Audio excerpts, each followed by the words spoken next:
1000 ரூபாயில ஸ்லாப் இருக்கு, இவ்வளவுதான் வருமானம் இருக்கணும்னு. நீங்க தான் சொல்றீங்க 9000 ரூபாய் சம்பாதிக்கிறேன். நாளைக்கு நிப்பாட்டினா என்னைய கேட்க கூடாது.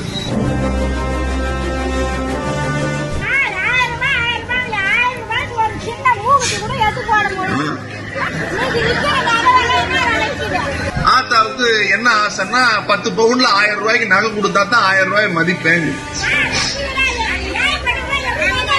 நான் ஒரு விஷயம் சொல்லட்டுமா? உங்க பேர் என்ன? மாலதி அம்மாவுக்கு 1000 ரூபாய் வருதா? ஒரு நிமிஷம் வருதா? மாசத்துக்கு 1000 ரூபாய். வருஷத்துக்கு எவ்வளவு? வருஷத்துக்கு எவ்வளவு? வருஷத்துக்கு எவ்வளவு? 12000. நீங்க என்ன வேலைக்கு போறீங்க? மாசம் எவ்வளவு சம்பாதிக்கிறீங்க? ஒரு நாளைக்கு 300 ரூபாய் அவங்க சம்பாதிக்கிறாங்க. 30 நாளைக்கு எவ்வளவு? 9000 ரூபாய். 9000 ரூபாய் நீங்க சம்பாதிக்கிறீங்க இல்லையா? ஆமா தானே? ஏன்னா 1000 ரூபாயில ஸ்லாப் இருக்கு, இவ்வளவுதான் வருமானம் இருக்கணும்னு. நீங்க தான் சொல்றீங்க 9000 ரூபாய் சம்பாதிக்கிறேன். நாளைக்கு நிப்பாட்டினா என்னைய கேட்க கூடாது.